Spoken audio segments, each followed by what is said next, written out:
Media exams के इस platform पर मैं हरिशंकर सोनी आपका बहुत बहुत स्वागत करता हूं। आपका भी बहुत बहुत स्वागत है।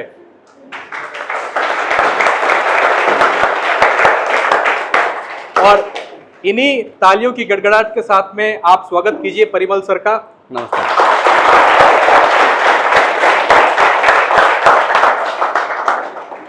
परिमल सर ने शुरुआत मेरे ख्याल से राजस्थान के दैनिक भास्कर से की थी, श्री गंगानगर से 3636 रुपए सैलरी थी बस 2006 में। और उसके बाद अंडी टीवी में काफी लंबे समय तक सीनियर रिपोर्टर के तौर पे उन्होंने काम किया है। और सर ने अपना एक यूट्यूब चैनल स्टार्ट किया है। मैं आपसे रिक्वेस्ट करूंगा कि आप उसे सब्सक्राइब जरूर करें। नहीं, आप लोग इच्छा करें तो कीजिए। यूट्यूब चैनल का नाम है किड्डोक्रेसी। सर को मैंने आज चीफ गेस्ट के तौर पे इसलिए बुलाया, सबसे अच्छा मुझे जो ऑप्शन लग रहा था बुलाने का वो सर क्यों लग रहे थे मैं सर आपको भी बताना चाहूंगा। क्योंकि एक ऐसी बीट जिस पे आमतौर पे आपको कोई काम करता हुआ नहीं नजर आएगा, वो एक सोच कि किस चीज पर हम काम कर सकते हैं।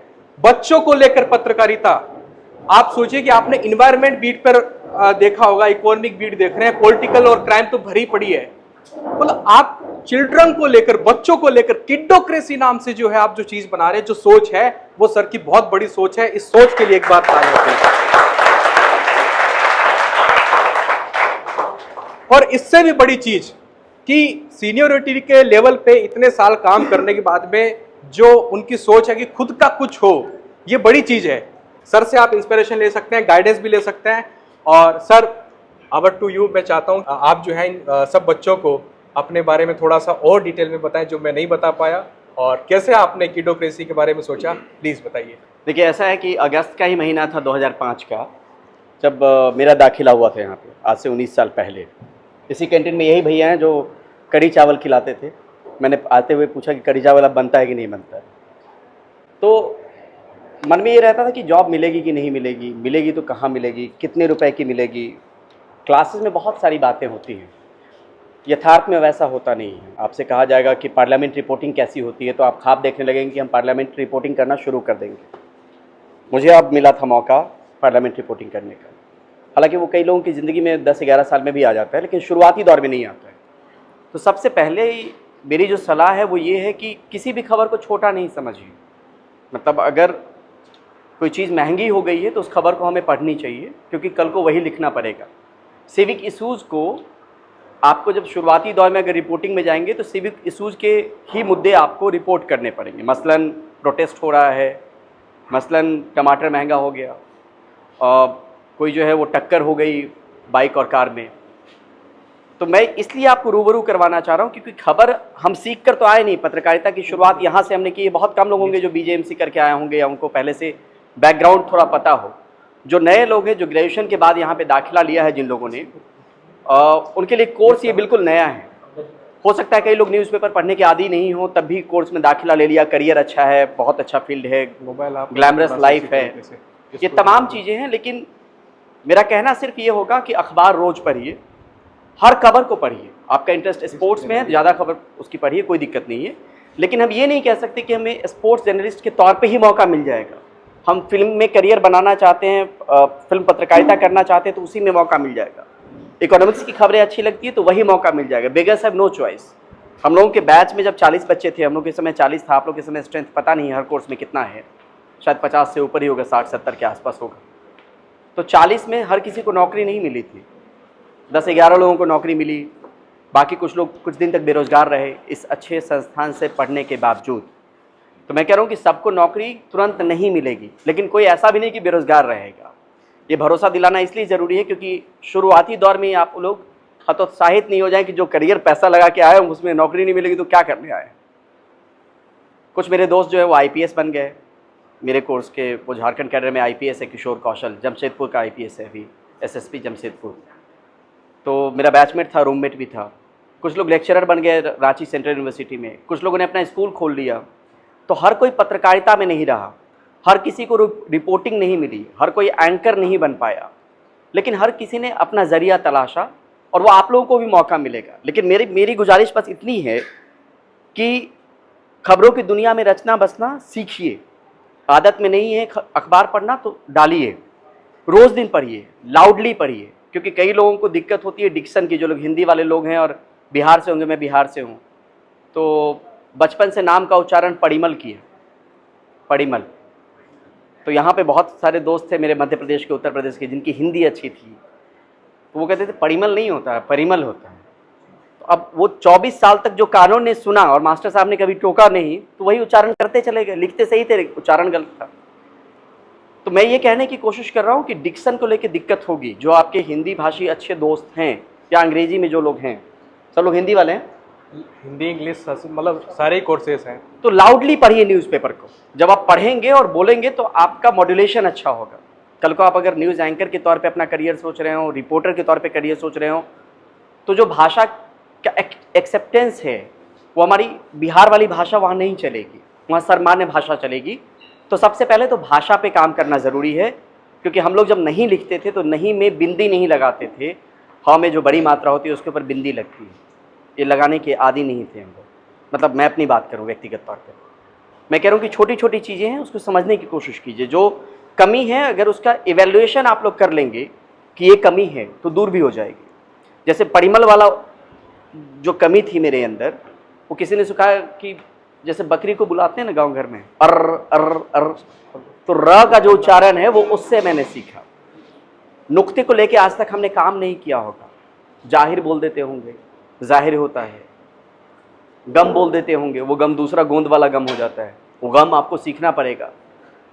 तो इसी को ध्यान में रख के, मैं कोई एडवर्टीजमेंट नहीं कर रहा हूँ, इसी को ध्यान में रख के मैंने अपनी किताब लिखी, राजकमल ने छापी है अभी, रिपोर्टर ऑन द ग्राउंड। उसमें नुक्ते को लेके भी समझ है कि किन शब्दों को आम बोलचाल की भाषा में हम प्रयोग करते हैं, उसमें हम सुधार की जरूरत है। उसमें स्क्रिप्टिंग है जो आप लोगों को करनी पड़ेगी। मैं आपको बताना चाहूंगा कि रिपोर्टिंग को लेकर हिंदी में मेरे ख्याल से ये पहली किताब है, मतलब टेक्स्ट जो बुक टाइप से है, सारी बेसिक चीजें है, कवर करती है। वो तमाम लोगों के लिए नहीं है। जो लोग बडिंग जर्नलिस्ट हैं, जिन्होंने दाखिला लिया है या जो 1-2 साल का जिनका करियर है, उनके काम की किताब वो जरूर है। दूसरी नंबर चीज़ ये कि हिंदी पट्टी से आने वाले जो लोग हैं वो हिंदी में इसलिए होंगे क्योंकि अंग्रेजी बहुत अच्छी नहीं होगी यूजुअली, क्योंकि आज पब्लिक स्कूल हर जगह पे है और शायद वो वहाँ पे स्कूल नहीं रहा होगा तो हिंदी मीडियम स्कूल में पढ़े, या पारिवारिक स्थिति ऐसी नहीं रही होगी कि इंग्लिश मीडियम स्कूल में दाखिला करवा सके। तो अंग्रेजी के शब्द से अभी भागिए मत, उसको हर दिन नोट कीजिए, और डिक्शनरी से मत नोट कीजिए, न्यूज़पेपर से नोट कीजिए, जहाँ पे आप नोट करने के बाद फिर उस खबर को पढ़िए और तब उसका जो भाव है वो लगाने की कोशिश कीजिए। एक्यूरेट मीनिंग नहीं रहेगा। जैसे अब कहिएगा कि he is about to go, तो अब इसको हिंदी में क्या लिखेंगे? वो जाने जाने को है तो नहीं लिखेंगे, लिख सकते हैं वो जाने वाला है। तो एक भाव जो है, भाव पकड़ने की कोशिश कीजिए उन शब्दों के जरिए। हर दिन 20 वर्ड ज़रूर याद कीजिए, ज़रूर कीजिए, और उसको प्रैक्टिस में लाइए। ग्रुप बना लीजिए, व्हाट्सएप ग्रुप बना लीजिए, दोस्तों के बीच में आदान प्रदान कीजिए, एक साथ बैठ के पढ़िए जो लोग रूम में हैं, एक जगह पे रहते हो। हमारे टाइम पे तो सर ट्रांसलेशन आता ही था पेपर में, और उसमें जो भी वर्ड टू वर्ड ट्रांसलेट करता था ना कि इस वर्ड का मतलब तो ये हुआ, ये लिख दिया, तो ट्रांसलेशन वर्ड टू वर्ड नहीं होता है। सर ने कहा ना भाव पकड़ना पड़ता है बीच में, उसके हिसाब से होगा कि इसका मतलब आप वर्ड टू वर्ड करोगे तो अर्थ का अनर्थ करोगे ही करोगे। और इसमें सबसे आपका काम जो ज़्यादा बेहतर करेगा वो अंग्रेजी का कोई अखबार ले लीजिए, टाइम्स ऑफ इंडिया लीजिए तो नवभारत टाइम्स ले लीजिए, HT लीजिए तो हिंदुस्तान ले लीजिए। कई खबरें रिपीट होंगी उसमें, और जब बड़ा इवेंट होगा जैसे शेख हसीना वाला हुआ, हर खबर, हर पेज में न्यूज़पेपर में वो फ्रंट पेज की स्टोरी पहली खबर रही होगी। तो अंग्रेजी में उसको पढ़िए, खुद से समझने की कोशिश कीजिए, नहीं तो हिंदी पे शिफ्ट हो जाएंगे, तो आपको भाव का अर्थ समझ में आ जाएगा कि भाव होता क्या है। ऐसी बड़ी खबरों का इंतजार जरूर कीजिए, और उसमें इंतजार इसलिए कीजिए कि शाम में टीवी चैनल आपको बता देंगे कि ये कल को खबर छपेगी। सोचिए कि हेडिंग हम होते तो क्या देते। मेरे हिसाब से हेडिंग इसकी क्या होनी चाहिए अखबार में, उसको तलाशिए कि वो हेडिंग है कि नहीं है किसी अखबार में जो हमने सोचा था कल।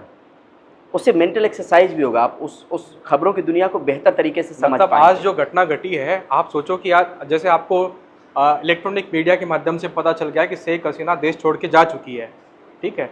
और या फिर दूसरा आपको अच्छा एग्जांपल देता हूँ, अभी जब बजट पास हुआ था तब आपको पता है कि चंद्रबाबू नायडू को और नीतीश कुमार जी को जो है अच्छा खासा बजट मिला, तो भास्कर ने बहुत अच्छी हेडिंग मिलाई थी कि सरकार ने अपना समर्थन मूल्य चुकाया। समझ गए? किसने देखी इस तरह की हेडिंग बहुत ध्यान दें। जैसे दिल्ली में एक बार फेज आउट किया जा रहा था जो पुरानी बसें थी, तो उसमें हेडिंग लगा बे डैश बस दिल्ली, क्योंकि पब्लिक भी परेशान थी और बे बस दिल्ली। बराक ओबामा जब अमेरिका के राष्ट्रपति बने तो एनडीटीवी ने एक हेडलाइन लगाया, ब्लैक एट वाइट। तो ये समझना बहुत जरूरी है कि हम हेडिंग क्या दे रहे हैं। हमें एक्सप्रेस की हेडिंग बहुत अच्छी लगती थी, भास्कर भी बहुत अच्छी हेडिंग लगाता है आजकल। हेडिंग आप अच्छा तभी दे सकते हैं जब आप खबर पूरी तरीके से समझ जाएंगे। तो वो प्रैक्टिस कीजिए। बड़ी खबर महीने डेढ़ महीने पे कुछ ना कुछ होगी जरूर, जो हर पेपर के फ्रंट पेज की स्टोरी होगी, और उसको देखिए कि अगले दिन वो आपकी क्या हेडिंग लगी है। अंग्रेजी में उस खबर को पढ़िए, हिंदी में समझने की कोशिश कीजिए। ये तो हो गया भाषा पे काम करने की बात। दूसरी नंबर चीज ये कि हम लोग क्या होता था कि पेप्सी का बॉटल ले लेते थे, क्योंकि माइक तो होता नहीं था, 10,000 का माइक कहाँ से रखेगा बच्चा। और टेलीविजन चैनल में कभी कभी खबरें आती थी। आपके दौर में स्मार्टफोन है, बाकी चीजें, हमारे दौर में नहीं था। नोकिया 1108 का दौर था, है ना, 19 साल पहले पुरानी बात कह रहा हूँ। माँ ने नया नया मोबाइल खरीद के दिया था जब दिल्ली आए थे 24 साल की उम्र। थोड़ा सीधा आप लोग ध्यान में, बहुत पहले से होगा। तो स्मार्टफोन का दौर नहीं था, .com नहीं था, इंटरनेट की क्रांति नहीं थी। आपके पास सब कुछ उस .com पे अवेलेबल है। रिपोर्ट कैसे बनानी है, आप ndtv.com टाइप करेंगे या खबर.ndtv.com टाइप करेंगे या nbt.com टाइप करेंगे या आज तक .com टाइप करेंगे, आपको ढेरों रिपोर्टर जो आपके पसंदीदा हैं उनकी पुरानी स्टोरी सारी चली आएंगी। उनको खंगालिए, उनको देखिए लिखी कैसे जाती थी, जो बोल रहे हैं उस पर शॉर्ट्स क्या लगता था, वॉइस ओवर जो आ रहा होता है ना। आइडियली कहते हैं कि जो वॉइस ओवर होता है, जानते हैं आप लोग, जो हम बोल रहे होते हैं ना, जब वीओ करता है रिपोर्टर, तो पैकेज में स्टोरी चल रही होती है, स्टोरी में शॉर्ट्स चल रहे होते हैं उस विजुअल, उस आवाज़ पे। वो जस्टिफाई करना चाहिए। मोटे तौर पे आइडियल कंडीशन ये है कि जो हम कह रहे हो उसको जस्टिफाई कर रहा हो विजुअल हमारा। तो देखिए कि वो उस तरीके से क्या बोला और क्या चल रहा है उस पर। तो पैकेज वाली छोटी छोटी स्टोरी देखिए, 2 मिनट, 4 मिनट, 5 मिनट की स्टोरी, इस तरह की स्टोरी देखिएगा तो आपके पास वो पूरा संग्रह है इंटरनेट क्रांति के जरिए। आपको कहीं जाने की जरूरत नहीं पड़ेगी, कोई टीवी खरीदने की जरूरत नहीं पड़ेगी। हम लोगों ने 4,000 रुपए में, लोगों को कुछ ना कुछ क्रिएटिव चाहिए। अगर आप सीधा सीधा लिखेंगे ना, हम एक तरफ तो ये कह रहे हैं कि आसान भाषा में लिखिए, लेकिन फिर भी ये कह रहे हैं कि हेडिंग को और क्रिएटिव बनाइए कि ब्लैक एट व्हाइट।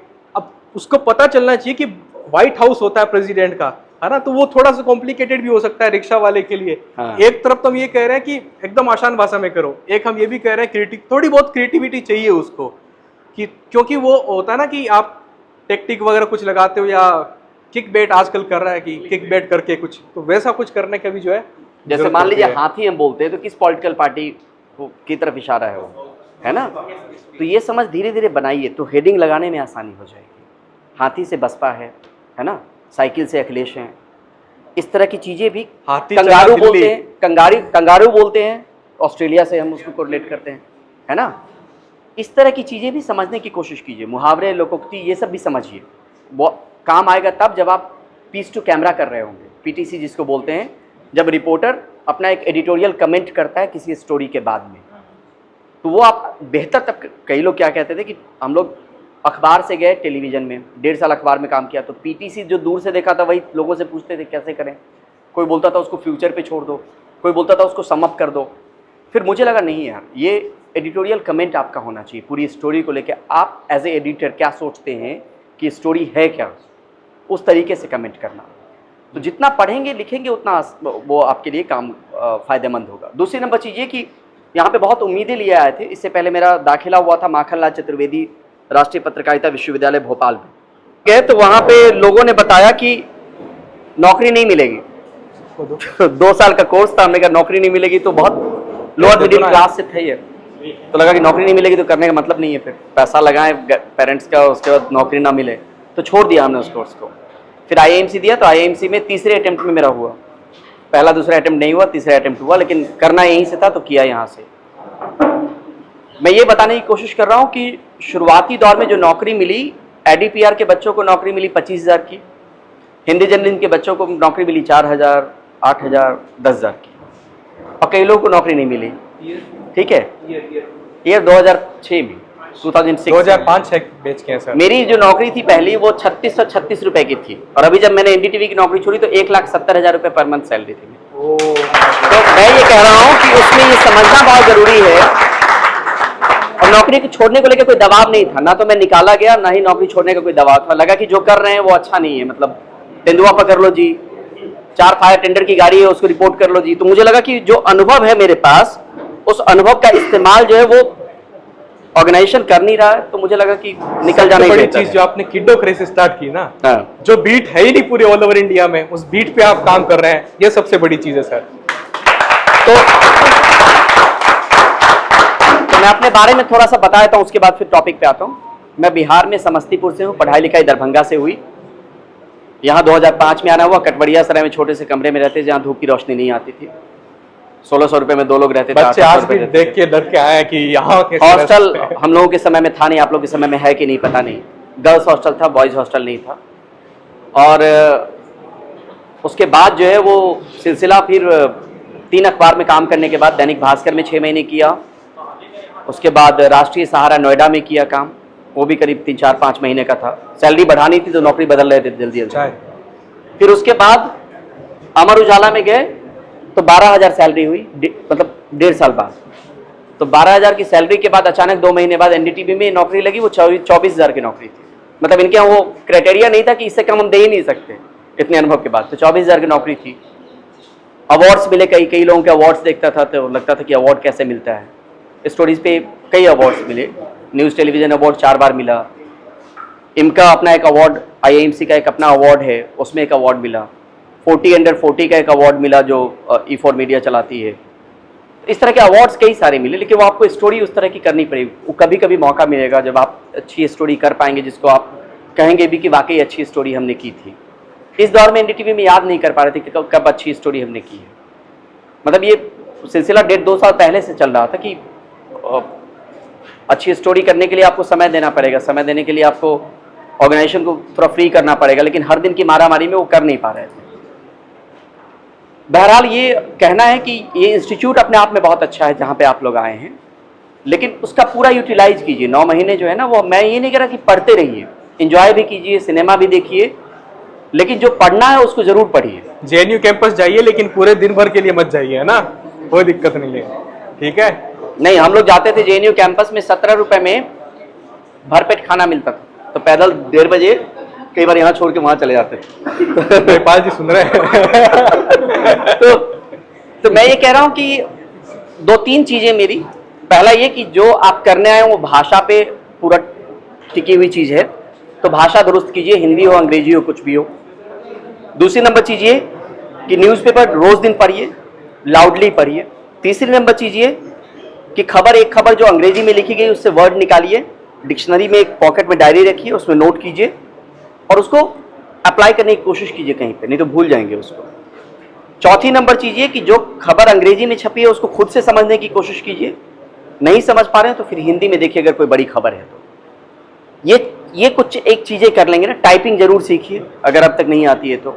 एक चीज मान के चलिए कि अगर आपको अच्छी सैलरी पानी है ना, आपको इस इंडस्ट्री में, खास तौर से दिल्ली या नॉर्थ इंडिया की इंडस्ट्री में, जो भी हिंदी और इंग्लिश दोनों में अगर आपकी कमांड है, आपको मैं कह रहा हूं कि आपकी रिक्वायरमेंट है इंडस्ट्री में।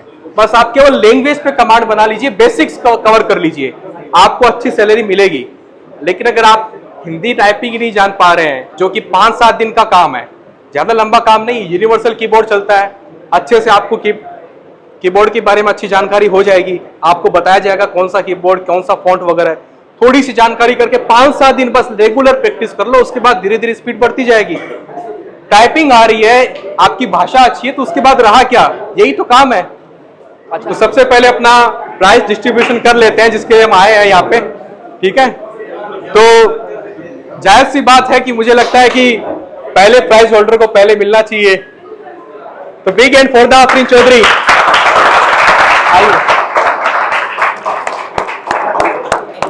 इसके बाद बहुत बहुत बधाई आपको। तो जिसको पता है कि भाई हमारा महामुकाबला टेस्ट भी था मीडिया एग्जाम्स के पोर्टल पे, तो महामुकाबला में जो टॉपर आए थे वो थे गौतम, जिन्होंने हैदराबाद सेंट्रल यूनिवर्सिटी में एडमिशन लिया है, ठीक है। तो वो अभी हमारे साथ नहीं है। और उसके बाद जो नंबर आता है वो कीर्ति सैनी का। प्लीज कीर्ति सैनी आप यहाँ आइए।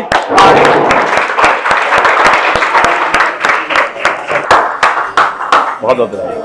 इसके बाद है आराध्या झा। आराध्या झा। इसके बाद अमन आदित्य, और उसके बाद है हर्षवर्धन।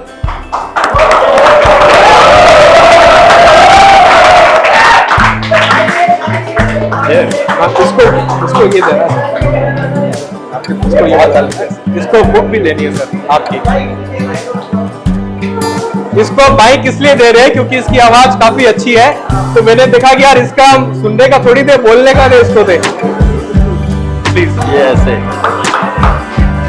जिसको भी इंटरव्यू के लिए माइक चाहिए हो उससे मांग लेना। सर मैंने इस आईएमसी के लिए एक मोनोलॉग टैग लिखा था। Please please silent. मुद्दत लगी है मुझे इस लाल दीवार के इस कमरे में बैठने की। मुद्दत लगी है मुझे इस लाल दीवार के कमरे में बैठने के। मुझे बस गर्व इस बात का है, ये मेरी मोहब्बत नहीं मेरी जिद।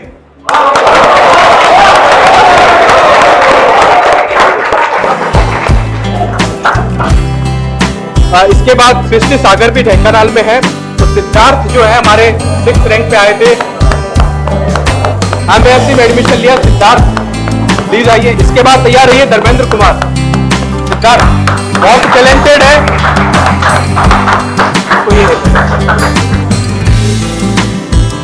और नॉन मीडिया बैकग्राउंड से होके 6th रैंक लाना अपने आप में बहुत बड़ी बात है और फर्स्ट अटेम्प्ट है।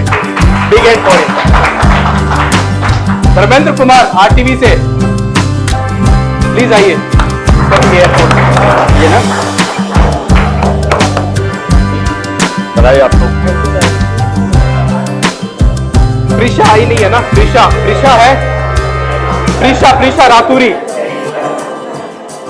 जमान सैयद जमान अब्बास रिजवी बहुत ही टैलेंटेड और सेकंड टॉपर है ये।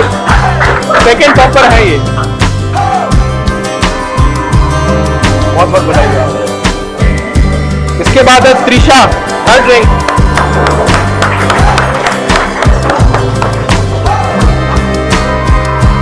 बहुत बधाई आपको। इसके बाद है सचिन तिवारी एडीपीआर से 8th रैंक।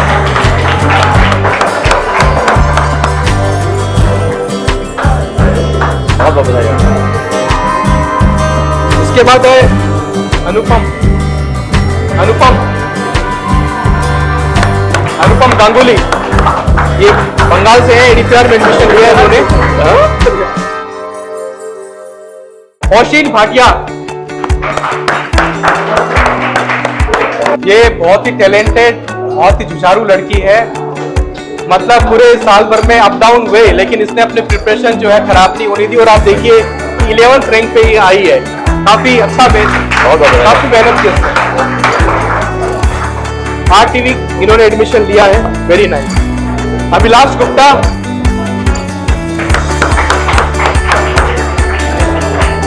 लीजिए।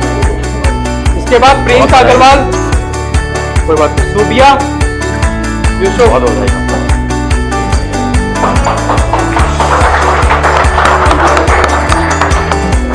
जयवीर फौजदार। काफी काम का नहीं हुआ।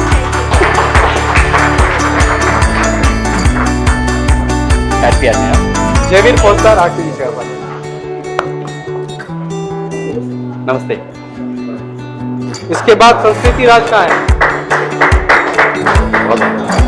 संस्कृति राज एमपीएस।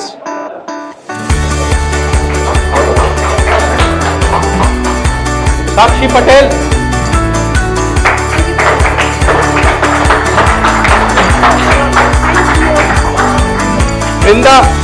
वृंदा दबराल। आ रही है शायद तो रस्ते में है। भारी बारिश हो गई अचानक से। वृंदा आप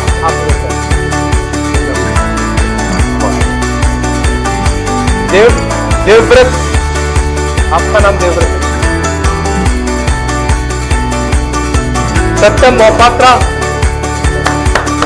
सत्यम आइए, ओडिशा से है और इन्होंने पीजीडी कोर्स के लिए अप्लाई नहीं किया था, बस में इतना कॉन्फिडेंस है कि एमबीएस में हो जाएगा। Very nice. फिर लास्ट में कहा कि सर अब मेरे को डर लग रहा है, इंटरव्यू तो देख के आ जाऊँ, पीजीडी का भरा नहीं, अब क्या करूँ। सूरज सरोज।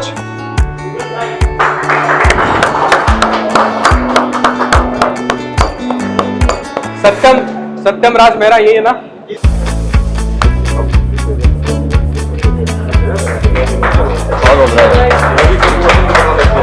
आप ही कर दो ना। अभी काम कर नहीं कर दो, हम तो चल रहे हैं हमारा तो। आप बोल दो क्या करना है, दे दो दे दो। हॉस्टल के रिगार्डिंग इंफॉर्मेशन है, सुन लीजिए। अरविंद कुमार,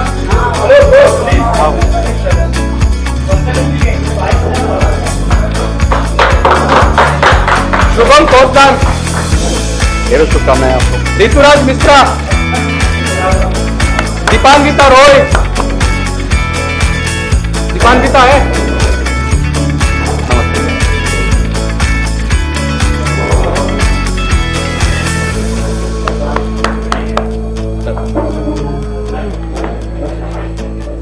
ढेरों शुभकामनाएं आपको, बधाई।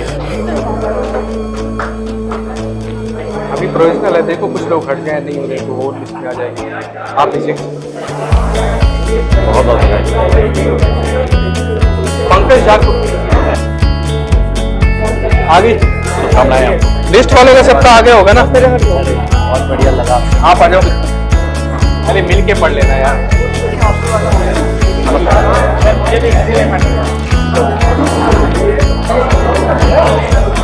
मैंने सबसे पहले अगर सर के बारे में एक वर्ड सीखा है ना जो सर से, वो है शालीनता।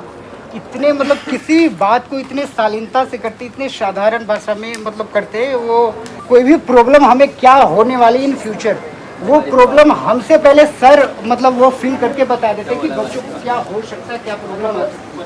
चूँकि मीडिया एग्जाम मैंने फॉलो किया तो एक पता चला कि एक्चुअली में मेंटोर का एक मतलब रोल क्या होता है, रिस्पॉन्सिबिलिटी क्या होता है, वो सर से सीखा है।